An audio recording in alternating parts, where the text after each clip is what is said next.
chegando aí com mais um podcast do tipo. Esse é o episódio número 9 ou 10. É, algum desses. O Bill também não achou que nós ia chegar tão longe. Não, eu imaginei. Hoje a gente tá aqui na torre de controle dos Power Rangers aí. O Bill, pra quem não conhece a torre de controle aí de onde a gente grava o podcast, esse aqui é o nosso cenário. Nós estamos aqui como B1 e B2, né, Bill? B de B1 e B2. Porque nós estamos com a mesma camiseta. E hoje a gente vai conversar com o Bill. Você já deve ter ouvido falar nele aí, porque a gente pega no pé dele todo episódio, né, Bill? Não é fácil a vida do Bill aí enquanto a gente tá gravando. Não. E aí, Bill, tudo bom, cara? Oi, tudo bem? Prazer te receber aqui na tua própria casa. Eu ia dizer. Ainda bem que é com prazer, que aí eu vou cobrar mais caro. Esse aqui é o cara que eu faço pix aí todo mês, né? Então... E aí, Bill, cara, como é que tu é músico também, né? Além de ser proprietário aqui do estúdio, né? Metade, porque metade é da mulher sempre, né? Sim, então...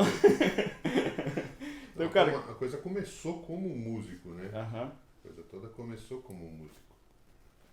E tu toca contrabaixo? Eu sou baixista. Tu é baixista. Raiz, baixista raiz. Toca com o dedo ou toca com palheta? Dedo, né? Tu palheta? Deus do livro, cara.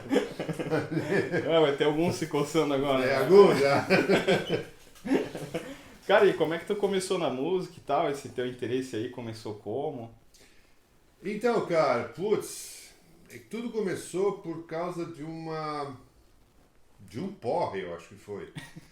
Sempre é. Eu tava num boteco com uns amigos, aquela coisa de sexta-feira à noite e tal, cerveja e tal, Antártica de Joinville, que era boa na época, né? Água de Joinville, né? A água de Joinville era um tesão, hoje em dia é um esgoto lá, né? E comendo cheeseburger no Tipitim. Um abraço pro pessoal de Joinville.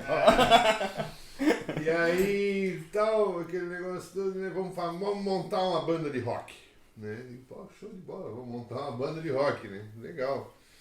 E o pessoal viajando na mesa com esse negócio de fazer banda de rock, nós éramos todos fãs de mais ou menos dos mesmos tipos de música, né? Que era?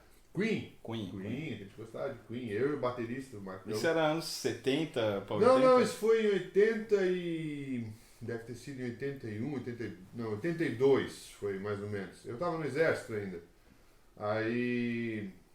Antes da enchente. Foi, antes da enchente. Não, em 83 foi a enchente. Aí... Vamos fazer, beleza? Combinamos, né? Naquela época não tinha celular, só rico tinha telefone em casa, né? Então... E a gente combinou que a gente iria se encontrar numa loja para comprar os instrumentos na segunda-feira, né? Beleza, show de bola, né? E aí, essa história é mais ou menos assim, um pouco em prosa, né? Mas eu acordei na segunda-feira e me lembrei que eu tinha que fazer alguma coisa e não sabia o que era. Provavelmente depois do porre de sexta, de sábado à noite e de domingo, né?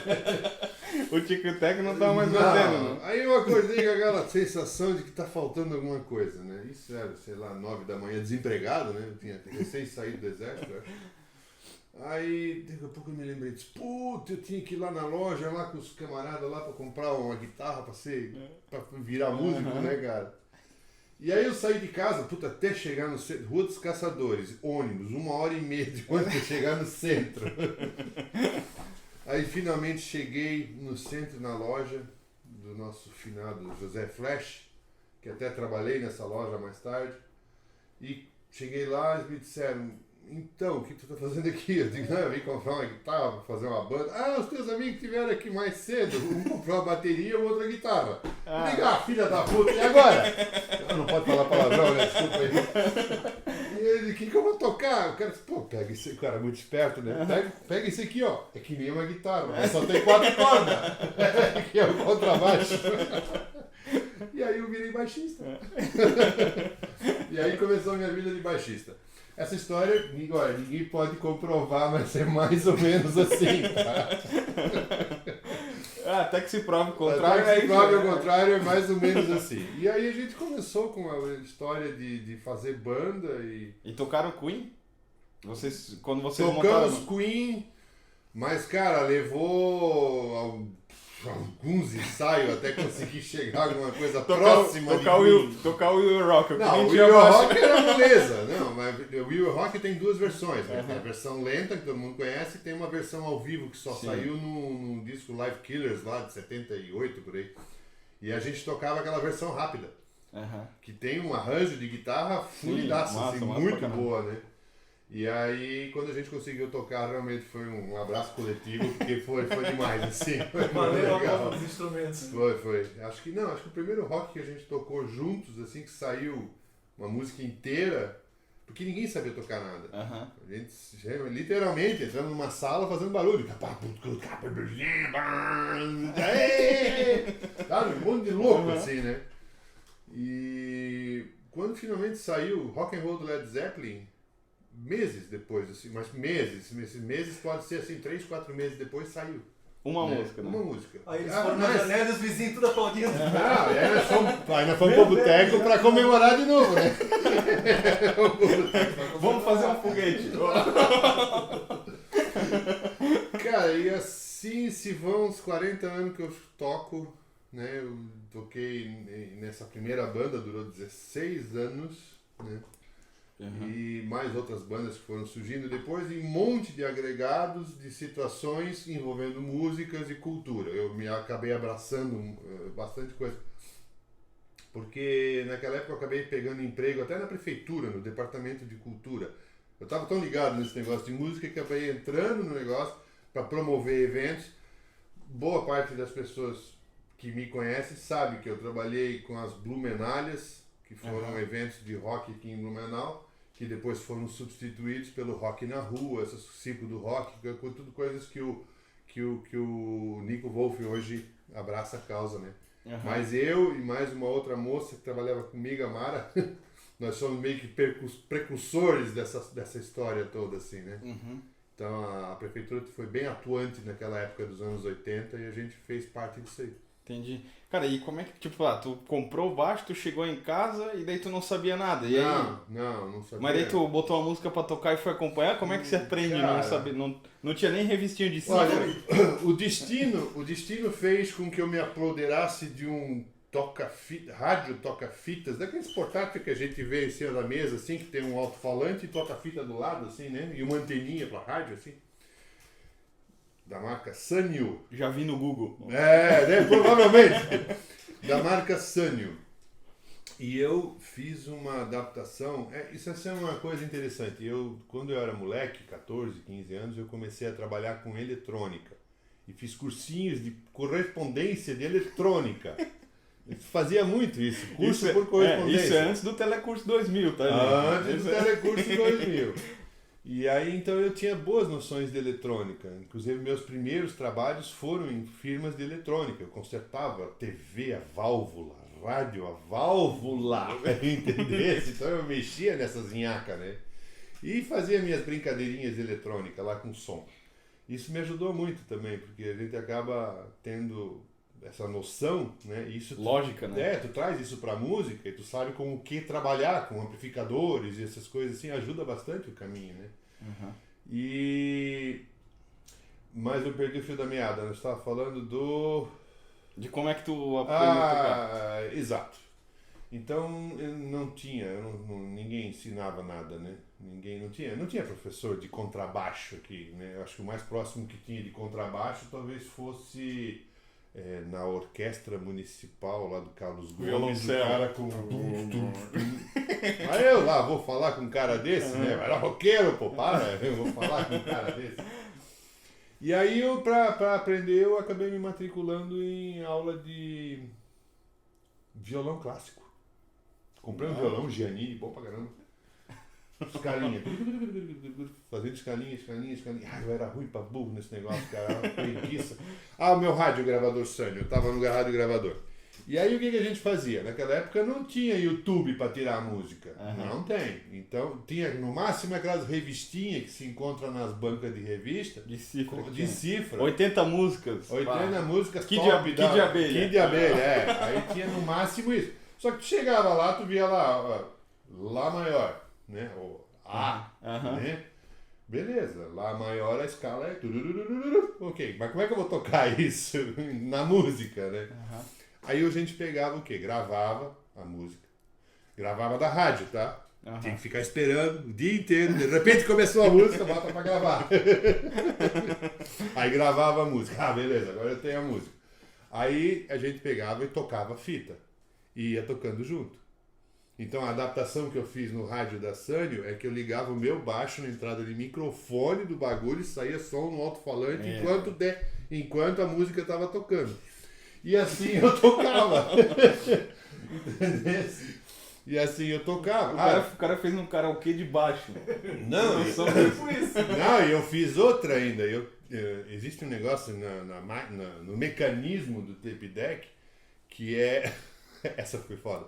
Que é um freio que tem quando você manda avançar ou atrasar a fita. E quando você tira o dedo, ele freia a fita. Eu tirei fora o freio. Então ele tocava, aí eu avançava um pouquinho, então ele fazia. Ia mais devagar, assim, entendeu? Aí eu apertava o outro botão, segurava, aí dava pra escutar a nota. Bum, bum. Meu Deus, o cara fez um slow motion do negócio. Cara, era uma mão de obra. E assim eu tirava nota por nota, decorando as músicas, ouvindo e decorando, e ouvindo e decorando. Quando a gente via, tinha repertórios de músicas imensas, sabe? Sim. É que a galera que escutou hoje falou, mas não é só ligar o contrabaixo, não sei o que e tal. Mas, pô, isso é lá, os caras só tinham uma entrada de fone, o rádio, baixo passivo, certo, né? Sempre foi passivo, esse negócio de ativo é coisa dos anos 2000 pra cá. Então, baixo passivo, não tinha nem energia no baixo, então, cara, trabalhando... Numa época que você ia numa loja de instrumentos musicais, amplificadores de guitarra, só existiam grandes e poderosos Giannini valvulados desse tamanho que custava o preço de uma casa. Entendeu? Então, como é que você vai comprar um bagulho desse, cara? Morei dentro. Não Morei tem. dentro 2 meses. Não. É mais ou menos isso. Ou então você ia na Casa Bahia e comprava, nem tinha Casa Bahia, na época era Prosdócimo, Hermes Macedo.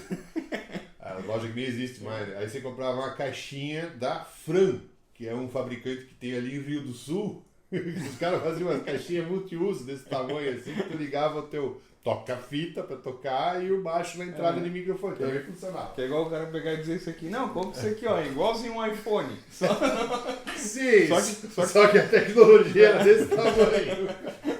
E não ligava pra ninguém e não dava pra nem ver a hora. Não funcionava. Ou seja, a tecnologia no início foi um negócio que complicava a vida da gente, mas a gente era raiz. A gente aprendeu quem aprendeu, fazendo. aprendeu na raça, né? Aprendeu fazendo, E tu fez aula de violão, então? Pra aprender a tocar baixo, tu fez aula de violão. Fiz aula de violão.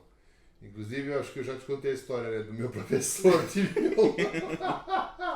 Meu professor de violão, eu não me lembro, né, Valmir, acho que era o nome dele, Carlos Gomes. Então, a gente tinha que aprender do modo clássico, né? Então tinha um metrônomo, que é na mesa, né? Que é um instrumento que conta o tempo. Assim. Aquele troço que fica em cima da mesa, você já viu, tec, tec, tec, aí botava a velocidade e ele ficava tec, tec, tec, tec, e tu fazia a escala, tec, em cima do negócio do metrônomo. Um belo dia eu comecei a me perder na batida do metrônomo. Eu me perdia, porque eu escutava tec, tec, tec, tec, tec, tec, tec, tec, tec. De cacete, bicho. Eu olhava pro metrônomo, o metrônomo tava na velocidade certa.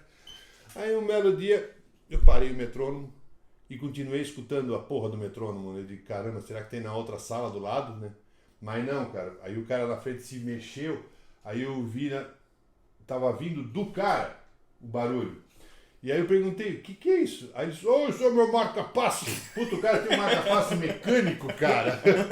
Isso provavelmente na época de steampunk devia ter uma válvula aqui que saía fumaça atrás, assim, entendeu? Não sei se é um negócio mecânico. Talvez era pra baixo a válvula, né?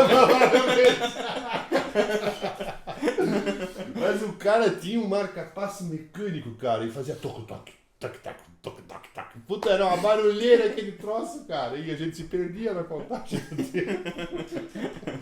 Tanto é que alguns meses mais tarde, eu vou tirar meu casaco, tá muito quente. Vou ficar diferente de você. Alguns meses mais tarde eu acabei... Eu vou tirar meu casaco que tá muito quente. Tá muito Começou, bem. começou. Ah, meu Deus, fiquei preso aqui. Esqueceu de soltar o botão. Ah, consegui. Tirar o botão, animal. E é isso aí, assim que a gente começa na vida de músico. Ô, Bill, e tu nunca fez aula de baixo? Não, ao contrário, eu dei aula de baixo. Porque eu aprendi a tocar com o violão. Então, mas eu transferi todo o conhecimento. Porque em um determinado momento da minha vida eu descobri que música não é música, é matemática. Né? Então, se você tiver uma boa noção de matemática, você consegue tocar música. Grosso modo. Aí tem a parte cultural, a parte talento, isso tudo envolve num músico, né? Sim. Mas se você talvez não tem muito talento, matematicamente você consegue tocar uma música. Ou pinga. Ó. Ou pinga. Aí depende de quem tá escutando. Se o cara tá com a pinga também, ele escuta bem igual você. Senão você escuta só você mesmo. Né? Outros tipos de viagem não ilícita também são necessários. E assim, então quando eu descobri que eu já sabia, tinha um bom conhecimento, e foi uma época, os anos 80 foram muito bons, foi a explosão do rock nacional, né? Finalmente esse Brasil produziu muitas bandas. A gente até deixou de escutar muita coisa que vinha da gringa, porque tinha bandas boas no Brasil, Paralamas, Titãs, o Traje a Rigor. Nossa. É que eu vou falar, não sei se tu vai gostar. Erasmo Carlos, eu gosto pra caralho. Não, esse Erasmo. cara esse já é de mais antigo. É. Esse é da época da Jovem Guarda, né? Sim. Jovem Guarda tinha até cantores sertanejos junto. Sérgio Reis era da Jovem Guarda. Tá? Tinha um outro cara que eu esqueci agora o nome, também era Jovem Guarda, que também é um sertanejo. A Jovem Guarda também foi um movimento nada a ver com rock and roll. A Jovem Guarda foi um movimento cultural musical. Então tinha vários segmentos musicais, inclusive o sertanejo raiz, né? Não esse sertanejo que eles dizem que tem diploma aí. Tchê. Esses que querem tirar diploma, né? Vão demorar, vão repetir muitos anos. Então, como eu me tornei conhecido na época por tocar numa banda de rock, muita gente me conhecia, porque a nossa banda foi meio bem precursora na cidade, assim, né? A gente não tinha banda de rock nessa cidade. Eu me lembro de um maluco na frente do palco berrando assim: tá quem fez? Tem uma banda em Blumenau! Entendeu? Mais ou menos isso, cara. Não tinha banda. E aí a gente começou a tocar, se tornar visto pelo público em geral, e os roqueirinhos de plantão vinham para pedir para ter aula.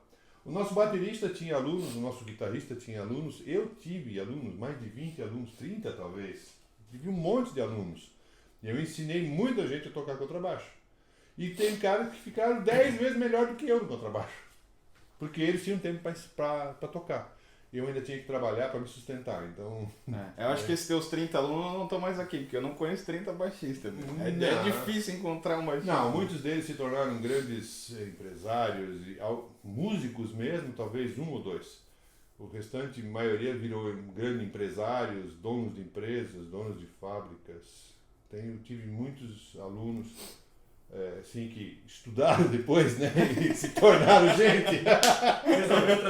Resolveram trabalhar também. Mais ou menos isso. Como eu também, né?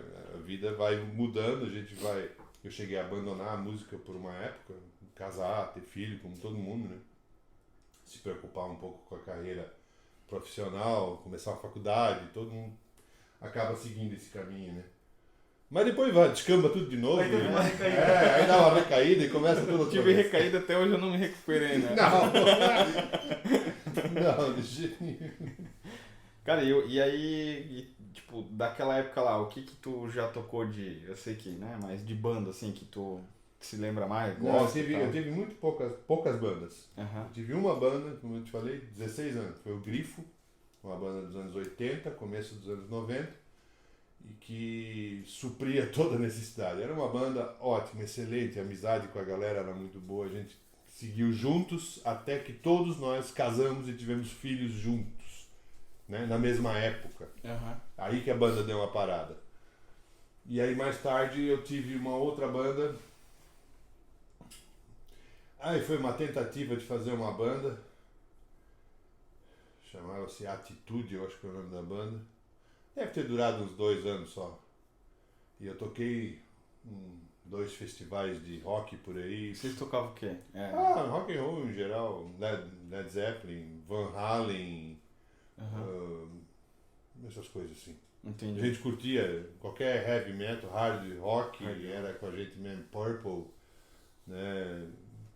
Muito de Purple, a gente gostava de Deep Purple. Eu gosto de Deep Purple, adoro. E ultimamente tu tá tocando em Foo Fighters, que eu... Não, isso aí, depois eu passei por várias bandas, as bandas sempre tiveram nomes interessantes, né? Uma delas que eu tive foi no começo dos anos 2000, chamava-se Second Wife. Essa é um nome muito bom, Second Wife. Traduzindo, né? Segunda esposa ou amante, né? Não tem nome melhor para uma banda, né? Second Wife, depois a gente teve a Plano B, porque a Second Wife deu pau, a gente puxava o Plano B. Seu nome criativo. Né? E aí o B entrou na minha vida. B de Bill. Aí o B de Bill funcionou, né? Aí começou... E aí eu comecei a imaginar outras coisas além de banda, né? Talvez fazer com que a música fizesse parte da minha vida de uma outra maneira. Porra, Bill, teu nome não é Bill? E é claro que é Bill. É Bill? Ah, para. Meu nome é Bill. É Bill É mesmo? Bill, B-I-L-L. Bill Robert. Olha só. Meu, tu agora me... O pessoal acha que Bill é apelido, né? Mas não, meu nome Caramba, é Bill. mano, será que o nome dele não é de B, de Bill, de... Não. Meu Deus, minha vida é uma mentira. A vida de Truman. Não, meu nome é Bill e isso é coisa do meu pai, cara. Nós 3 irmãos, nós em casa todos tínhamos nomes americanos, apesar de meu pai ser alemão. Eu sou o Bill Robert, a minha irmã era Susan Margaret e meu irmão era John Richard. John porque minha mãe insistiu, porque meu pai queria botar o nome de Gary Richard. E aí a minha mãe disse, pelo amor de Deus, não, vou chamar o menino de Gary. Aí o meu pai concordou e botou John Richard. Meu Deus, onde é que tava minha mãe quando escolheu o Wellington Ervino, né? O Ervino... Não, assim, ó, Mas tudo bem, mas o Ervino é que assim, ó, o nome do meu avô, eu tô entrando no negócio nada, mas tudo bem. O nome do meu avô era Ervin Tesk. E a minha mãe queria que eu me chamasse Ervino Tesk, abrasileirando o nome do meu avô. Aí tanto que é uma história diferentosa, quem escolheu meu nome não foi minha mãe, meu primeiro nome. Ela chegou daí pra me registrar e falou assim, ó, o nome dele vai ser Ervino Tesk. E a mulher do cartório falou, negativo, esse nome é muito feio pra dar pra uma criança. Olha só. Santa mulher do cartório. Santa mulher do cartório disse, não, esse nome aqui eu não registro. A senhora escolhe, a gente pode até botar o Ervino, mas como segundo nome. A senhora escolhe o nome, primeiro nome, e aí, eu não sei qual nome escolher, escolhe a senhora. Vou pra mulher do cartório, escolhe pra senhora do cartório. Aí a mulher, eu sempre quis que meu filho chamasse Wellington. Então tudo bem, o Wellington Ervino Tesk, que foi lá e registrou. O Wellington Ervino Tesk. Tanto que minha mãe faleceu em 2014. Até minha mãe morrer, ela não sabia escrever meu nome, cara. O Wellington ali não saía, o Ervino Tesk saía. O Wellington com 2 L's. Com 2 L's e N-G-T-O-N. Wellington. Wellington. Mas eu continuei a tradição. Eu tenho um filho, né? Meu filho é William. Né? Então, aí é que tá. Bill, no geral, é apelido de William. Então, eu botei meu filho como William. Ele é o titular. Né? O meu filho ficou William Christopher Shepard. Que é o nosso sobrenome. Só dá Onde a gente pode meter o dedo, a gente faz. E a mulher autorizou de boa. Né? Oi? O William já é mais brasileiro, né? Um pouquinho. Mas é mais... Eu tive mais dificuldade na hora do registro do William, diferente da minha outra filha. Minha outra filha é Bruna, não tem? Bruna Milano Shepard. E o meu filho é William Christopher Shepard. Complicado. Cheguei no cartório para registrar, o cara do cartório não quis registrar. Porque, não, tu tá louco, esse nome já americanizado aí, você não pode... Lá em Camboriú ainda, meu filho nasceu em Balneário Camboriú. tava naquela onda do movimento anti-nomes em ingleses ou anti-nomes ruins para crianças, né? Aí, porque tinha muita gente que botava nomes ridículos. Quantos né? anos teu o Wellington Oliveira? O cara chorando. 24 anos, meu filho tem. Quantos anos tu tem? 27. E tu tá na mesma época? Porra, mano. Por isso, Porra, que maldito movimento. por isso que a mulher de cartório não quis fazer passar Pô, mas ela vergonha. botou nome americano também, É. Wellington, porra. Inclusive o nome do meu filho era para ser pelas normas naquela época de William. Meu Deus. Entendeu? E eu falei, de jeito nenhum, vai ser do jeito que eu escrevi. Escrevi na frente do cara, o cara foi escrever lá, já num protótipo de computador na época, e vou botar, e quando ele botou N no final, é M no final, é William. Mas tá errado, senhor, como vai falar, não interessa se você vai falar errado ou não, eu quero assim, entendeu? Foi uma briga, cara. Quer ver Christopher, que é CH, e depois Fer, é PH. Meu Deus. Botei pra avacalhar mesmo. Era com F, mas como o cara implicou, eu falei, vou botar. Vou botar tudo no... Exatamente. Ô Bill, e onde é que a gente tava? O que a gente tava falando? Ah, Sei, da música. Das tuas manos lá, vocês tocavam Led Zeppelin? Cara, não sei todos o quê. qualquer clássico dos anos 60, 70 e 80 eu tocava. Porque eu gosto de hard rock, né? É, cara? hard Eu rock, gosto do hard rock. cara, até Bom e Jovem a gente tocava, entendeu? Qualquer coisa que era gostoso de tocar.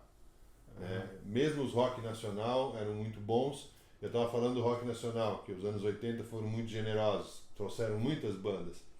Então naquela época a gente tocava música autoral.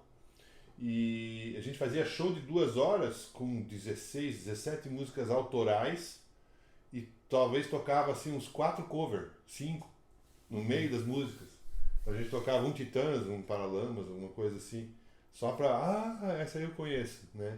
Uhum. Mas a gente tocava as nossas músicas, porque o público queria na época ver bandas, não importava o que estava tocando, entendeu? Uhum. E a gente queria mostrar o nosso trabalho, né? O nosso trabalho eram as músicas autorais. E como a gente tinha uma escola de música rock progressivo, cara, nossas músicas tinham 8 minutos.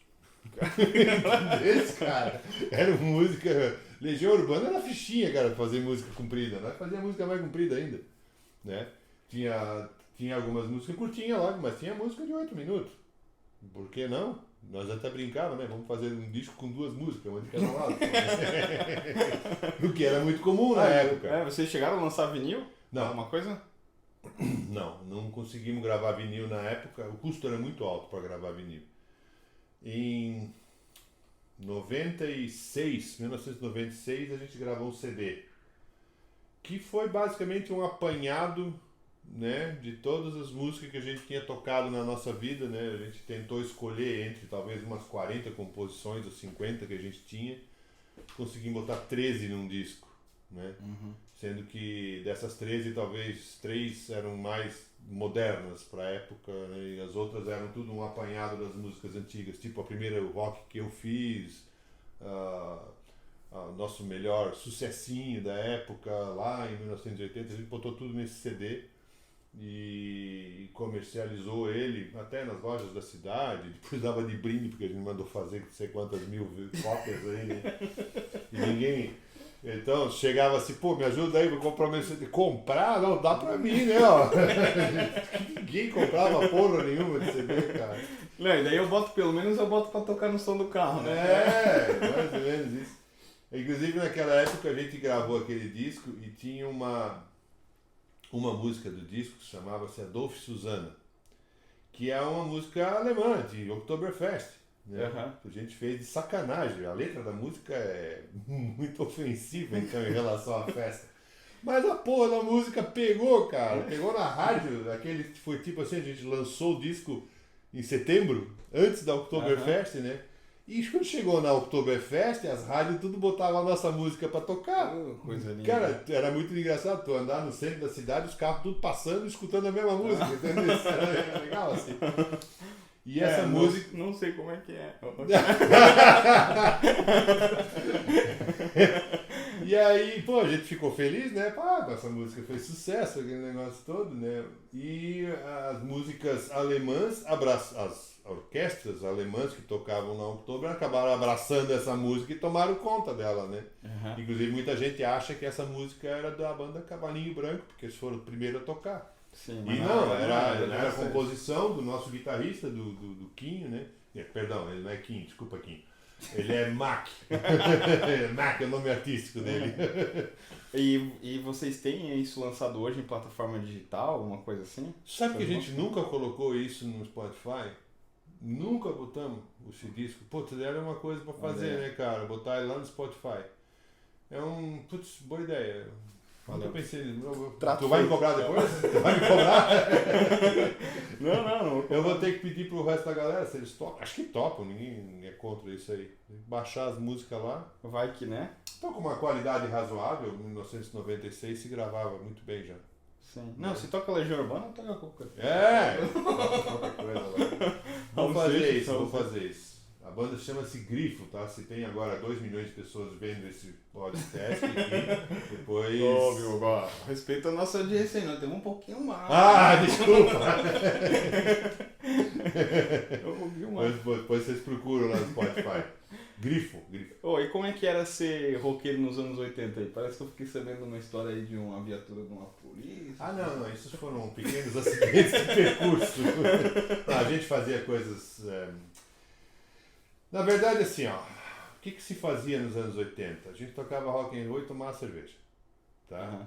E num determinado dia a gente foi gravar lá no nosso ensaio, lá que a gente ensaiava lá num lugar, não vou citar nomes agora. E... Eu entreguei a história. não, acho que é bom nem não entrar muito em detalhes dessa história, assim, isso é coisa offshore, não pode ser falado assim. E naquele dia, para soltar um pouco a gravação, que era feita em fita cassete, tá? Com uma mesa de som, tudo para fita cassete. Aí Mas não foi tu que montou, né? Fui eu que montei o bagulho todo. Ah, é. E aí a gente escutava, gravava, aí escutava, não, fulano ali errou, vamos gravar de novo. A música inteira, então não tinha como corrigir, era uma coisa assim muito tosca mesmo. Mas aí o cara lá trouxe a garrafa de whisky, mas pensa num whisky marca John Cachorro, assim, beleza? Não tinha marca nenhuma, cara. Se fosse um celular, seria o celular que eu uso hoje. Seria essa porcaria aqui. Mas isso. Seria um celular que não tem nem tela de smart, sabe? E a gente tomou aquele whisky, cara, e eu fiquei travadaço. Eu tinha um Maverick V8, cara. Era um carro animal. Que carro? Meu bicho. Deus, só de lembrar. Imaginar o ronco eu já me Aí arrepio. tu entrava dentro do carro, né? Tu ligava aquele carro. O carro chacoalhava. Aí vinha todos aqueles espíritos roqueiros, baixavam e assim, tu acelerava. E saía com aquela merda. O câmbio era na... Não, era câmbio no chão. No chão. E aí eu arranquei e quando eu saí da rua assim, eu peguei e bati num carro que me trouxe alguns problemas policiais mais tarde. Mas fica por isso mesmo, não vou entrar em detalhes. Ah, vamos mudar completamente de assunto. Vamos. Mas como é que tá a vida hoje, Bill? A vida tá boa, tá tudo certo. Choveu essa semana. Nada que uma noite na cadeia não resolva. Cara, e aí depois da Grifo, tu teve outras bandas, mas e hoje, recentemente, aí tu tá numa banda de Foo Fighters. Hoje eu tenho uma banda de Foo Fighters cover, é um tributo de Foo Fighters, né? O ano passado, no meio da pandemia, no auge da pandemia, eu e um baterista, o Douglas começou a aparecer aqui para ensaiar sozinho, ele vinha para praticar, né? Muitos músicos fizeram isso, já que não podia ter bandas, então eles vinham para praticar sozinho. Uhum. E aí papo vem, papo vai, eu escutando o cara, eu aqui na minha cabine de comando, o cara ali na sala, e o cara tava tocando, eu identifiquei a música, pô, isso é Foo Fighters, tu curte Foo Fighters e tal, eu também curto, não sei o quê. Aí, papo vem, papo vai, vamos fazer uma banda? Vamos. Morreu por ali, né? Vamos. Mas assim, o tempo passou, a gente pergunta pra um, tem interesse. O próprio Douglas acabou achando um rapaz pra cantar, que era um outro, o Douglas é tatuador, muito bom por sinal. Trouxe um outro tatuador pra ser o vocalista. um outro tatuador para ser o guitarrista, que é os amigos dele, né? Porra, quando os caras ligam os instrumentos até ó, eles não ficam incomodados. É mais ou menos isso. Não, eles não se incomodam com aquele barulhinho da chadeira assim, né? E aí a gente começou a brincar. Nossa, aí era horrível, não saía direito e tal. Começo de banda, né?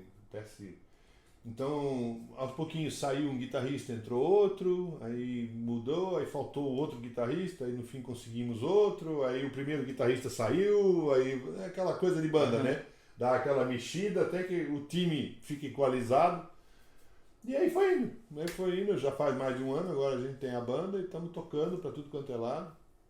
Infelizmente morreu aquele imbecil lá que se matou, né? Pois é, cara. Como é que os caras conseguem fazer umas coisas dessas?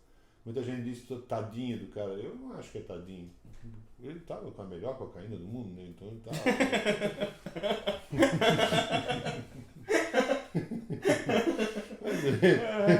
Não que eu tenha qualquer experiência com isso, mas. Não, eu não falei absolutamente nada. Ô pessoal, deixa eu ir no banheiro rápido.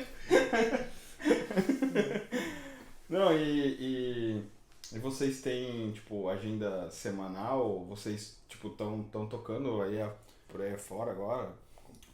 O mundo de se marcar show não é diferente do mundo de muitos anos atrás. A gente tem que ir atrás das casas, né? E a gente mostra o nosso trabalho e as casas vão fechando seus calendários conforme a disponibilidade. Muitas casas têm disponibilidade, a gente está girando legal, estamos indo nas cidades próximas aqui, Rio do Sul, Joinville, Jaraguá, onde pintar, Brusque, a gente já foi também. Né? E assim a gente vai fazendo um showzinho, 2 por mês, aí tá indo. Tá indo a coisa, tá legal. Legal. Tá legal. Nunca pensei que eu ia conseguir fazer isso com uma banda de cover. Né? A gente sempre quer fazer isso com uma banda de música autoral, né? Seria o sonho de consumo. Mas, por enquanto, vai o cover mesmo. E o cover tá legal, porque eu curto muito Foo Fighters, adoro Foo Fighters. Né? Independente de um baterista suicida. No autoral era pra gente ter, a minha meta era a gente tocar 3 vezes ao ano, já vamos tocar 4, então já. Olha, ó, bateu a meta. Quando a gente chegar na meta, vamos deixar uma meta aberta. Quando a gente chegar na meta, dobra a meta. Essa é a melhor frase. Isso aí. Ô Bill, e quando vocês ensaiam aqui com a Foo Fighters? É só curiosidade, né? Você não precisa. Tu paga estúdio pra ti mesmo? Mais ou menos isso. Mais ou menos isso. Não, nós temos um acordo comercial que eles ajudam até porque, afinal de contas, eu tenho despesas de energia elétrica, etc e tal, né? Sim. Não é tão barato manter um estúdio como a maioria das pessoas acha que é. Tem muito dinheiro dentro do estúdio, né? Tem. Não, o cara monta um estúdio em casa, sei lá, cara... Estúdiozinho pra gravação simples, mesinha, 10 pau. Tipo assim, não é o equipamento, é um equipamentozinho inicial ali pra tu começar a fazer alguma coisa com qualidade mesmo, né? Assim, ó, um estúdio, ele é um monte de coisas, né? A gente, ao longo de muitos anos, o estúdio agora vai fazer 8 anos. Mas tem coisas aqui dentro que foram adquiridas muito antes de existir o estúdio, que depois foram substituídas por coisas mais modernas, assim as coisas vão indo, né? Mas o estúdio em si, ele tem que se autogerir, eu tenho que ganhar o dinheiro com ele e reinvestir nele. A gente gasta muito dinheiro dentro do estúdio, toda hora tem coisa quebrando, toda hora tem coisa que tem que ser trocada, modernizada, arrumada. Isso é muita despesa, cara. O estúdio dá despesa pra caramba, né? Então, se você não reinvestir nele mesmo... Isso aqui é uma cachaça, cara. Isso aqui é uma cachaça. Nada do que tem aqui dentro tem muito valor comercial. É uma coisa muito específica, né? Uma caixa de guitarra, pô, isso só serve para um guitarrista, né? Ou para usar dentro do estúdio. Não é um produto que tu pode sair, vou vender. Para vender uma caixa de guitarra é um parto, cara. Ninguém compra isso. Assim. A música é tudo ferrado também, tudo fudido, né? Então, assim, não são coisas que são vendáveis ou compráveis assim tão facilmente, né? E tem coisas que são caras, que a gente gasta porque curte mesmo, porque gosta dessas coisas. É que nem o cara que tem um hobby, sei lá, de aeromodelismo, que um aviãozinho desse tamanho custa 50 mil reais, né? Então é uma curtição que a gente tem e vai fazendo. No meu caso, se transformou em profissão. Né? Eu sou um técnico, eu sou um TI, cara. Eu sou um técnico de informática. Né? Trabalhei 30 anos com isso e geri a minha vida com isso. Né? Uhum. E a música agora, ela esteve sempre presente antes, no meio e depois. Né? Agora eu parei com a informática. Acho que a Covid teve culpa total no final disso, né? Por causa da baixa do movimento, que eu trabalhei autônomo, né? E então, quer saber? Ganhava X, gastava X. Então eu vou diminuir, vou ganhar Y, eu vou gastar Y. Resolve o problema. Uhum. E vai embora. E virou um estúdio. Sim. E como é que tu começou o estúdio aqui? Sempre foi aqui na tua... Sempre foi aqui? Porque, tipo, pra quem não conhece aqui... Na verdade, atrás assim, do- isso é uma outra historinha. Vamos lá. Eu, 2000 e alguma coisa, eu, junto com uns amigos, a gente decidiu fazer uma banda. Né, que é a tal da Second Wife, Tá. né, a nossa amante. E assim, foi também, eu encontrei um amigo, nosso amigo Gabriel, baterista, num barzinho, depois de uns anos sem ver o cara, e naquela mesma conversa de 4 ou 5 horas de cerveja de boteco, a gente decidiu, vamos fazer uma banda então, vamos começar de novo, né? Por que todo projeto de músico sai da cachaça? Mas, Eu tava pensando cara, na mesma ele coisa, podia cara. até sair num churrasco, mas aí a gente ia estar tomando cerveja. Provavelmente. Eu vou fazer uma banda. E aí o Gabriel se empolgou, comprou uma bateria, né? E aí, putz, ele falou assim, cara, eu comprei a bateria. Ele é argentino, né? Com aquele sotaque de gringo dele. Eu comprei uma bateria. Eu comprei uma bateria, o que eu faço com isso agora? Aí eu disse, pô, cara, vamos botar lá em casa então, né? Porque ele, na casa dele não ia dar pra botar, porque ele morava em apartamento. Não, ele morava numa casa, mas aqui foi o melhor lugar na época decidida. Aí eu tinha um quartinho ali na minha casa, tava vazio, e aí botamos uma bateria ali. Eu tinha os meus equipamentos de baixo guardados, tive que tirar de cima do guarda-roupa, bater o pó, desentortar, tava tudo torto, ferrujado, né? Tava parado assim, acho que pelo menos uns 8 anos, tudo parado, né? Mas liguei, funcionou, digo, pô, show de bola, vamos tocar. Aí chamamos um guitarrista na época e um vocalista, esse foi um outro amigo nosso, foi o Alex, que... o Alex foi o primeiro vocalista da banda Vlad Quinto, quando o Alex tinha 15 anos de idade. Então imagina quanto tempo faz isso, né? E assim, o Alex ele é um... ele é um advogado. Que 2000 e pouco, quando viu fala, ele já era meio idoso. Já é né? velho. Então, cara, isso tudo aqui são eras, não é época, são eras. E a gente chamou esse nosso amigo Alex pra cantar e ele topou e a gente começou a brincadeira. Nossa, era uma zona aqui, dentro de um quarto sem tratamento acústico, né? Então aquela barulheira, minha mulher ficou louca, saiu correndo e todo mundo fugiu. Aí ele disse, não, eu preciso preparar uma sala boa. Mas mesmo assim a gente curtiu pra caralho. Nossa, sonzeira, tava tudo legal, né? E aí eu peguei e transformei um outro quarto da minha casa. Aí eu botei espuma na parede, enchi de coisa, tapete e tal. Botamos, cara, virou um estúdio top, assim, né? Gastei também dinheiro de mês, a puta merda, ficando sem comer. Né? Montei um estúdio e tal, e aí a gente começou a ensaiar. E foi indo. Aí veio a coincidência da coisa. Um dos nossos músicos me perguntou se não podia trazer uma outra banda que ele tinha para fazer um ensaio, né? Porque eu tenho uma outra banda, tá ruim de lugar para ensaiar, não sei o que, já tá tudo aqui, não te importas de trazer? Pode ser, não tem problema. Não, a gente até te paga. Plim.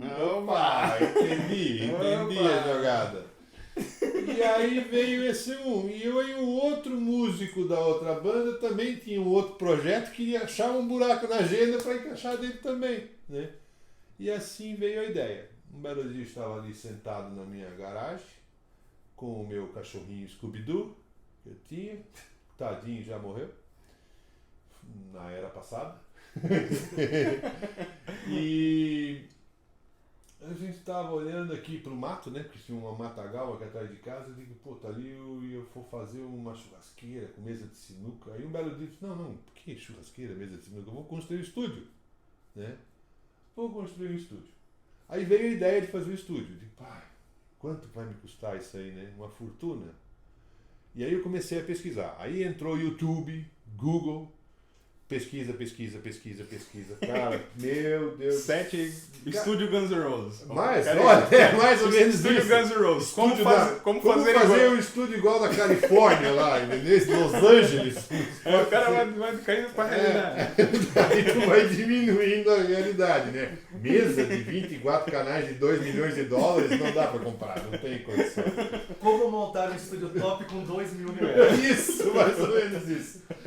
Cara, e assim, infelizmente aconteceu. Bom, entrou uma grana, né? Entrou uma grana e eu digo, não, eu vou pegar essa grana e vou construir, né? Mas ainda pra mim tá top, tá legal. Se eu tivesse que construir de novo, talvez eu faria algumas mudanças. Tá top. Eu não vou falar nomes, mas eu já ensaiei cada purgueira que, pelo amor de Deus. Pelo amor de Deus. Eu levei. Em Blumenau? Com certeza. Então assim, ó, entre a ideia até o projeto, até a execução, se passaram mais ou menos uns 3 anos. Aí foi construído. E agora já passam 8 anos. Então que existe, o estúdio foi construído. Inicialmente só a sala grande, que todo mundo, quem está vendo já deve saber, tem a sala grande de ensaio, o restante ficou tudo no cimento. Né? O cimento sem reboco, estava bem feio. Aí só tinha aquela sala. Então o pessoal entrava por aqui, tinha um tapete no chão aqui, uns papelão, e ia ensaiar ali. Eu só tinha o equipamento daquela sala. E inclusive só tinha uma lâmpada em cima do teto. E aí comecei. O cara carrega vestido do Kid de Abelha devia sofrer, né? Não, cara. Aí não, eu tinha computador dentro da sala. Não, aí eu botei algumas coisas que eu achei que tinha que ter dentro das salas, né? Uma era computador dentro da sala, então todo mundo podia. E uma tela grande, 24 polegadas, para o cara botar partitura na tela, poder assistir vídeo do YouTube e aprender lá dentro, né? Eu aluguei na época, eu comecei a alugar em vários horários estranhos também. Então eu deixei de começar a parar de fazer alguns serviços de informática porque o cara vinha às 2 horas da tarde aqui para tocar bateria. Entendeu? Então foi uma transição, né? Uma transição. Então, paralelo ao estúdio, eu fiquei uns 5 anos ainda trabalhando com informática. E pegando todo o meu dinheiro e botando aqui dentro. Porque eu não ganhava tanto dinheiro aqui, eu não ganhava dinheiro suficiente. Tudo que eu ganhava, dá-lhe e botar lá dentro, comprar equipamento, rebocar a parede que faltava, pintar a parede. Aí o estúdio botar... virou tua terceira esposa. Virou minha terceira esposa. Cara, como eu gastei dinheiro aqui dentro, cara.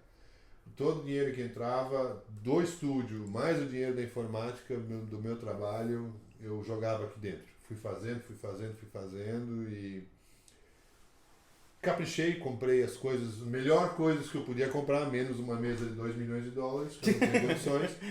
Mas o resto eu fui comprando, fui fazendo. Santo cartão de crédito, as operadoras corriam atrás de mim, porque eu gastava horrores nos cartões de crédito. Mas fui pagando, fui fazendo. Quando tu vê, tu terminou, eu terminei de pagar, vou comprar outra coisa. Entendeu? Limite disponível. Tem limite disponível, vamos usar. E assim funciona, cara. Um estúdio, tu tem que fazer isso. Tu tem que continuar sempre investindo, não pode parar. Não pode E além parar. de receber banda, o que mais o estúdio faz? Bom, o principal aqui é a locação de ensaio, né? Para ensaio. São 2 salas de ensaio, mas eu tenho toda a estrutura para a gravação, né? Então o meu mais forte, vamos dizer assim, é o ensaio, depois a gravação de ensaios e depois a gravação em si de música mais profissional. Mas pensa bem, gente, eu sou um cara que vou fazer 60 anos. Eu não tenho tanto, eu tenho 40 anos de música, mas eu nunca tive um estúdio. Muitos, os caras bons, que é produtor de estúdio, que é aqueles caras que estão em casa com o computador, são uns nerdzão assim, que estão fazendo música, os caras fazem isso às vezes desde moleque. E eu tive muita dificuldade para aprender a gravar. Porque gravar é uma coisa complicada. E eu não tenho... como é que eu vou te explicar? É um negócio complicado vender um trabalho que não é muito bem feito. Então eu tenho que praticar muito. Eu tive que fazer muitos cursos para aprender a gravar. Além da idade, que dificulta um pouquinho o aprendizado, né? Não sou mais um moleque que tu mostra uma vez a coisa já entendeu, olha, peguei, pesquei. Não é bem assim, tem que praticar, tem que treinar o ouvido, tem que fazer um monte de coisa. E eu tô fazendo isso há anos, cara, tentando aprender a gravar bem. Agora, depois de 8 anos com o estúdio funcionando e talvez gravando há uns 4 ou 3, efetivamente, não estou gravando tanto tempo assim, eu começo a ter alguns resultados já, que eu mesmo considero bons, né? Que eu posso colocar preço nisso, né? O que eu posso te dizer pelo que eu gravei com a banda da empresa aqui, né? Cara, a gente vai pra Alemanha por conta da gravação que a gente fez aqui no teu estúdio, cara. Então foi porque eu Entendeu? dei uma caprechada naquele dia e eu acordei de bom humor. Então... Exatamente. Obrigado, Scooby-Doo, cara. Scooby-Doo, né? Então, mas é isso aí, cara. Eu tenho muito respeito, né? Eu sou muito humilde na hora de dizer que eu realmente eu tenho que aprender muito ainda. Preciso aprender muito mais coisa sobre gravação. Eu meio que me cobro metas, né? Eu me cobro muito. Eu sou um administrador, então eu me cobro metas. Eu acredito que até o ano que vem eu vou estar assim, eu vou ser foda nesse negócio de gravação. Mas eu tô aprendendo, né? Tô aprendendo. Então é um produto que eu tenho, a gravação, né? E fiz algumas gravações realmente, algumas pessoas acabaram passando por aqui e eu fiz algumas gravações a preços muito risórios, né? Foi pra te aprender, só né? para mim aprender e o cara tem a música, tá? Os resultados, tipo assim, a versão número 1 não ficou boa, eu reconheço que não ficou legal, entendeu? Mas o cara ficou com a música e gostou, né? Alguns não gostaram, alguns não gostaram do resultado. Aí bate aquele negócio de eu não gostei, mas não tá tão ruim, porque meu ouvido não estava tão treinado na época. Então tudo isso é uma evolução, né? Então eu peço desculpas àqueles que acharam que pagaram demais por um serviço que não ficou 100%. Para eles, para mim estava top, porque era o que eu entendia, entendeu? Né? Então, cara, mas isso faz parte. Se ele não gostou porque ele não ouviu direito. Não, faz parte. E eu reconheço, né? Eu reconheço isso. Mas isso acho que não é uma coisa que acontece só comigo. Isso deve acontecer com todo mundo. Cara, eu acho que inclusive com as próprias bandas, tipo assim, ó, a gente gravou uma música lá em 2017. Cara, se a gente fosse regravar a música hoje, a gente gravaria ela muito melhor. Exato. Entendeu? E até a tocabilidade da música mudava, o jeito de fazer. Exatamente. Né? A pegada da banda. Então, isso é evolução. As bandas têm... isso é uma outra coisa muito importante. Às vezes, já me aconteceu, da banda chegar aqui, tá, para gravar e colocar toda a expectativa do resultado da gravação em mim. Eles não se preocuparam nem em botar uma corda nova no instrumento para que o som do instrumento dele fosse bom. Entendeu? De chegar aqui com cordas... vai tomar no cu. Coisa de São Paulo. A operadora do cartão. A operadora do cartão. Ou alguém que está assistindo. Não, ninguém está assistindo. Então, assim, os caras nem se preocupar nem de botar uma corda nova na guitarra, cara. E aí querer fazer um solo, no meio do solo arrebentar a corda ainda. E o cara pega dentro da bolsa e não tem uma corda reserva. Sabe? Então, isso aconteceu. São coisas que acontecem no estúdio. Eles são historinhas de estúdio, né? E aí eles terminam a gravação, os caras... Nervosismo é uma coisa que pega na hora que vai gravar, né? Tu fica nervoso, tu quer fazer um negócio bem feito, então acaba não fazendo. A musicalidade do cara que está gravando às vezes cai pela metade porque ele quer fazer matematicamente e aí fica errado, fica sem pegada, sem jeito e o fudido do técnico depois tem que dar um jeito de transformar isso numa música, tá? Isso acontece muito. eu não sou produtor. Dentro de um estúdio tem duas figuras. Um é o técnico de gravação e o outro cara é o produtor. O produtor é aquele cara que não é do estúdio e não é nem da banda. Ele é um cara autônomo que está ali para dar esporro na banda e esporro no estúdio. Entendeu? É o cara que vai dirigir a banda e vai dirigir o técnico. É o crítico. Ele é o produtor, cara. É que assim, nos anos 80, 70, 60, 70, 80, o produtor tipo é aquele cara que perdeu a gravação do disco do Queen lá. O produtor era aquele cara que dava o dinheiro para gravar o disco, lá naquela época. Depois, mais tarde, o produtor virou aquele cara que está dentro de um estúdio e que ele é o palpiteiro. Ele é o palpiteiro. A banda entrou no estúdio, vocês podem procurar em qualquer lugar do YouTube e vocês vão ver que a banda que você gosta, o Guns N' Roses, tinha um produtor. Tá? Ele era meio que um empresário e produtor da banda. Ele mandava nos caras, vocês vão fazer a música assim. Porque eu gosto mais do solo. Não, tu vai fazer assim, porque é assim que vai vender. Entendeu? E esse produtor é uma figura muito importante que, infelizmente, nós não temos no nosso mercado. Por quê? Músico é tudo pobre, tudo fodido. Com algumas exceções. Mal e mal conseguem gravar. Mal e mal conseguem gravar. Né? Eu me encaro nessa, porque eu sou um músico pobre, eu não tenho dinheiro para investir numa top gravação, não tenho como. Né? Então, assim, eles entram no estúdio já contando os pila, por causa que vai levar 3 horas. Peraí, eu só tenho dinheiro para 3 horas, e se passar disso? Entendeu? Isso não é aqui, isso é Brasil inteiro é assim.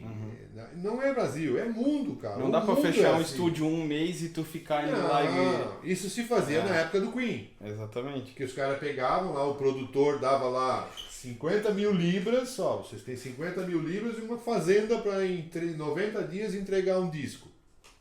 Pô, aí ia ser só de consumo, né, cara? Ia pra uma fazenda, ficar 3 meses gravando e ainda ganhar 50 mil libras por isso. Entendeu? Então, isso era um serviço de produção na época. Hoje em dia não, o produtor ele não entra com dinheiro. Alguns até entram com dinheiro. Mas aí entra leis Rouanet, entra um monte de dinheiro que os caras gastam. É melhor não entrar nesse... melhor não. Melhor não entrar nisso aí. Tá? Mas assim, e o produtor ele faz com que a banda fique boa. Ele faz com que a banda fique boa. Só que é uma figura que está escassa no mercado. O produtor, né? no geral, é músico? Ele não necessariamente precisa ser músico. Não, ele não precisa ser músico. Ele pode entender de música ou não. Tá? E se ele tiver bom senso, porque um produtor tem que ter bom senso. Ele enxerga uma banda. Ele vai ver uma banda. A primeira vez que ele vê a banda, é uma banda de reggae, lá. Reggae, né? Pô, legal, um somzinho bacana, letrinha e tal. Legal, vamos gravar esses caras. Leva pro estúdio. Cara, ele vai mandar nos caras. Ele vai dizer, escuta, peraí, nesse momento tu não vai fazer tu vai fazer tu vai fazer assim, porque a música fica mais bonita, ela chama isso. Mas ele não necessariamente precisa ser músico, tirar a mão da guitarra do cara e mostrar como é que se faz. Porque aí vai estar intimidando o cara não vai conseguir fazer. Né? E ele vai ensinar como é que, ficaria melhor a música se fosse assim. E o produtor ele vai dirigir, ele é meio que um diretor do negócio, e ele vai dirigir essa gravação de uma maneira que a música fique redonda, cara. Porque muitos músicos, amadores principalmente, quando estão compondo uma música, vou tentar explicar bem simples. Todo mundo tem um violão em casa, certo? Então tu pega o violão, a música é... Aí eles chegam pra gravar no estúdio. Esse pedaço não vou ter que cortar, não vou botar só um movimento, né? E aí os caras chegam no estúdio, todos os músicos querem tocar ao mesmo tempo. Nesse como eles fizeram na rodinha deles, entendeu? Mas no estúdio, às vezes, as coisas são diferentes. A banda é um time. Um vai fazer tem, o outro vai fazer pom. É, Entendeu? É um time, cara. Não Exatamente. precisa Ou tem todo mundo tocar ao mesmo tempo. Tem um produtor muito, muito, muito foda que é o Lucas da Fresno. Não Sim, sei. o cara é bom. Porra, o cara é um dos maiores produtores do Brasil, assim, tipo, os últimos discos aí de banda grande e de pessoas, inclusive de artista que já era, tipo, puta renomado no mercado aí, Lulu Santos. As coisas do Lulu Santos foi o Lucas da Fresno que gravou e produziu, sabe? Sim. Tipo, Far From Alaska, Peach. Pô, que banda legal Far- essa, é. Far From Alaska. Não, Muito e tu boa. tava falando em nome antes, tu sabe por que o nome é Far From Alaska? Longe do Alasca, devia ser o sonho de consumo deles ir pro Não, Alasca. não, é longe do Alasca porque lá no Nordeste é muito quente. Ah, sim. Aí eles botaram Far From Alaska, mano. Longe Porque tá longe do Alasca. Longe do Alasca. É um bom nome. Aquela banda é muito boa, É. cara. Aquele guitarrista e aquela menina que toca baixo, canta e toca teclado e faz tudo, aquela guria. Sim, É muito boa aquela banda. Muito sim. boa mesmo. E não só essas, né? No YouTube hoje é um universo que tu encontra muita coisa. Sim. Mas muita coisa. E o que tu acha que falta pra, tipo, tu acha que falta ter mais especificamente daqui de Blumenau, então, tu acha que falta algum produtor pegar uma banda e pra estourar uma banda daqui, cara? O problema é o seguinte, Que não vai, Não cara, tu olha, tem existem um monte de banda boa aí, não cara. existem produtores disponíveis. Por quê? Eu vou te fazer uma outra colocação. Eu te falei do produtor lá que perdeu o negócio do Queen, lá nos anos 70, né? Beleza. Esse era um produtor conhecido da época. Ele entrava com a grana e cobrava o disco dos caras. Né? Ó, vocês têm a grana, tem o local, vão gravar, e depois a gente prensa, e eu fico com a parte dos lucros. Tudo era grana. O que importava era a grana. Mais tarde, esse produtor começou a entrar nos estúdios e dirigir a banda. Por quê? Porque eles queriam defender o investimento que eles estavam fazendo na banda. Uhum. Muitas vezes eles deixavam a banda, talvez até o Queen tenha sido divisor de águas nessa época, porque os caras fizeram o que eles queriam. Uhum. E tinha muito produtor que não queria deixar a banda fazer o que eles queriam. Tá? Então, aí, se você vê uma foto de um estúdio da gringa, você vê aquelas mesas de som gigantes assim, você sempre vai ver atrás, na mesma sala, nas salas grandes, né, espaçosas, você vai ver a mesa, um balcão no meio, onde tem todos aqueles equipamentos de mixagem, né, e tal, e atrás você vai ver normalmente mesas, poltronas, geladeirinha, que é onde ficava o produtor. O cara ficava dentro do estúdio, sentadinho no sofazinho dele, talvez não com o celular na mão, porque começou isso aí nos anos 80, 90, e os caras ficavam no estúdio e começaram a dar ordem. Ô, show, não, cara, o solo do cara tá horrível, deixa esse tal de Slash aí mudar esse troço. Tá? E começou a dar ordens pros caras. Tem muita banda que nós somos fãs, eu me incluo nisso, de banda de hard rock, de heavy metal e por cima, que os caras foram meio que comandados. Que o som não é nem dos caras propriamente dito, né? E tem muita banda que gravou e o produtor escutou, puta, eu não gostei do solo desse cara. Chamava um músico de estúdio, regravava o solo todinho.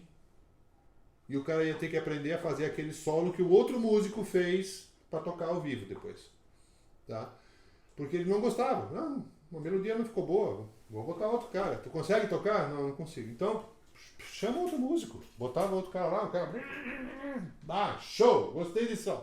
Agora tu aprende a fazer essa porra. Entendeu? Isso é muito comum, muito comum. Só que assim, aí nós temos dois universos. América do Norte, Inglaterra, Europa em geral. E nós temos aqui os fudidos do sul do mundo, né? Que não tem dinheiro para ir pro estúdio. Então, quando você vai para um estúdio, a melhor dica é: vou gravar uma música, vou para o estúdio. Você vai, antes de ir para gravar essa música, você vai ensaiar essa música exaustivamente. Vai fazer muitos ensaios. E você vai gravar ela no celular e dormir com essa música, e vai escutar ela. Até que a música entre na tua cabeça e você consiga imaginar todas as nuances que você consegue botar nessa música. Como vai ser o solo, como vai ser isso. Escreva isso, anote isso.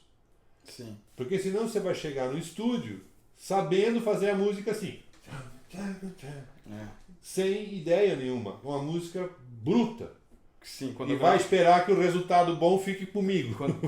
Quando eu gravo os vocal da Perdido no Tempo, eu sempre peço, porque toda banda grava antes e depois grava o vocal por cima, né? Sim. Eu peço as gravações crua, eu pego lá o meu Audacity, que, podre o software, mas boto o acesso à internet hoje é para todos. Boto lá o Audacity, boto a faixa, boto o microfone aqui, canto. Ah, não ficou boa essa... Pô, aqui podia fazer uma melodia diferente, não sei o que, pá. Aí vou, faço aqui, faço todas as vozes e escuto, pô, é isso mesmo, é isso. E daí quando eu vou pra gravar no estúdio, eu já sei todas as vozes que eu vou fazer. Inclusive as segundas vozes. Segundas vozes. Entendeu? Então, tipo, facilita fantástico. muito, cara. Facilita muito. Então, se a maioria das bandas, quando vai pro estúdio, fizer isso, os resultados começam a ser melhores e não precisa se preocupar tanto em, ai meu Deus, eu vou ficar 3 horas, ai eu vou ficar 5 horas, ai meu Deus, 10 horas de estúdio, tá louco, custa uma fortuna. É que tu só aprende a música mesmo quando tu vai gravar ela. Exatamente. Aí é que tu aprende Aí ela tu de verdade. aprende ela, por isso porque que tu grava vai fazer ela individual. Exatamente. Quando você tá lá no estúdio com o fone de ouvido e você vai ter que tocar ela sozinho, sem ter o resto da banda tocando junto contigo, ou com uma guia, ou com um beat eletrônico para te manter no tempo, o clique que a gente chama. Então, aí você vê, puta, o que eu tô fazendo aqui, entendeu? E nessas horas... Aí que tu percebe que tu não sabe nada. E nessas horas tem muito músico que fica frustrado, porque ele não consegue tocar. Que quando ele está ensaiando a música, ele ensaia naquele oba-oba, naquela bagunça da sala ressoando, tudo. Tá nem aí se ele errar 2 dedadas, ninguém vai escutar mesmo, entendeu? Mas quando tu vai gravar ele, alguns músicos, inclusive, nos ensaios, se acostumam a fazer mal a posição dos dedos, deixa meia boca, só fazendo assim, Sim. entendeu? E quando vai gravar, vai ver que aquilo ali não funciona. Porque por causa dos processos de gravação, que todo o instrumento sai limpinho, então Sim. tem os panorâmicos, né, da música, e aí de repente tu vai escutar a prova da música, o que é isso que tá tocando aqui? Não é a minha guitarra, entendeu? E além do que o cara não trocou a corda da guitarra, né? Tu consegue dar um talento, mas tu também não faz milagre, né? Não, esse é um ditado que eu uso, né? Eu não sou Deus, não faço milagres, Deus está ocupado fazendo outras coisas, então eu tento tentar fazer o melhor possível, né? Muita gente acha essa minha postura um pouco errada, mas eu tenho certeza que está correta, ela só é um pouco estúpida, é uma grossa. Eu sou um alemão grosso, eu sempre fui, cara. Eu sempre fui um alemão grosso. Eu falo lá também. Tá. Só não pode botar a garrafinha em cima do... Não pode. O estúdio tem regras. Bom, Luiz, acho que tá dando tempo já. Cara, se tivesse horário, eu ia falar a tarde toda aqui. Bom, beleza, Bill. Acho que era isso. Queria te agradecer 1 milhão de vezes aí por ter cedido o estúdio. Acho que é o maior podcast aqui do teu estúdio, é o nosso, né? Não sei, deu tempo assim, deu tanto tempo. Não, o maior... O maior? Não, o maior podcast que tu grava aqui no estúdio é o nosso. Com certeza. É o nosso, né? É o maior. Não vou entrar no mérito de ser o único, né?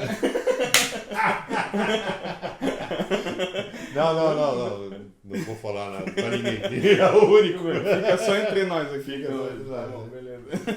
Ainda bem que tu não tem diretor, né? Não. Produtor. Senão o cara ia te cortar todo. Não pode falar isso. Não, o produtor tá ali, ó, atrás da câmera, mas ele não tá nem muito interessado. Sacanagem, o negócio do mendigo de novo. Demorou, né? Mas, ó, é muito importante que o pessoal saiba assim, ó, eu sou realmente hoje um cara que tem estúdio, né? Estúdio não é um troço de 7 cabeças, é um lugar bacana, legal, onde os músicos vêm para ensaiar, para brincar, para tomar sua cervejinha, por que não? E para gravar, né? E se os músicos em geral fazem ou fizerem, né, essas coisas que A lição de casa. a lição de casa, a tarefa de casa, cara, dá para ter muito material. Talvez isso eu responda a tua pergunta de 37 minutos atrás, que você fez, que é por que as bandas não gravam tanto, por que não aparece tanta gente de fazer sucesso aqui, né, dessa região aqui, por que eles não vêm? Talvez por isso, porque o pessoal ainda não está preparado para gravar, né? E por isso que eu tenho que fazer, talvez, preços menores para poder trazer os caras, para o pessoal poder trabalhar. Então, isso é tudo meio que uma parceria, uma bola de neve, né?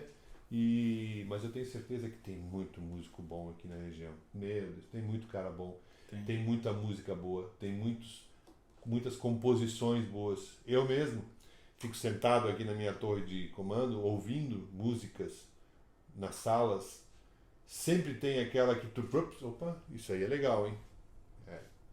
Que chama atenção na hora. Uma música bem feita chama atenção na hora. Não vou nem falar que uma delas foi de uma banda que eu escutei esses tempos atrás aí. Mas depois tu me dá. Tá bom. Isso aí. Cachezinho. É boa. Vai pingando aqui. A música é boa. A música é boa, entendeu? Só precisa empurrar pra frente.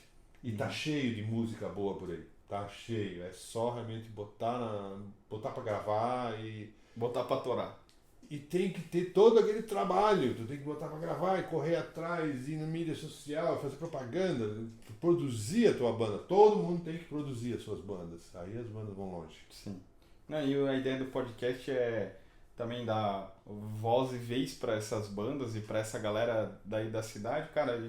E que nem o pessoal lá do movimento Rock and Blue fala, um vai puxar o outro e é fazer a coisa acontecer. Exatamente. Né? O movimento Rock and Blue é excelente, é um resgate, né, que a gente está fazendo para trazer as bandas para tocar de novo, porque uma coisa que uma banda tem que ter é lugar para tocar. Se a banda não tiver onde tocar, não vai para frente, né? Exatamente. Então são tudo partes da engrenagem, elas têm que poder compor, tem que ter instrumentos, tem que tocar, ensaiar, gravar e se apresentar ao vivo, né? Senão a banda não progride, não vai pra frente. Sim. Se uma dessas partes não funcionar, não vai. Beleza? Beleza. Fechou, Bill. Obrigado pelo papo, obrigado pelo espaço. Tamo junto. Valeu, rapaziada. Até a próxima. Até mais.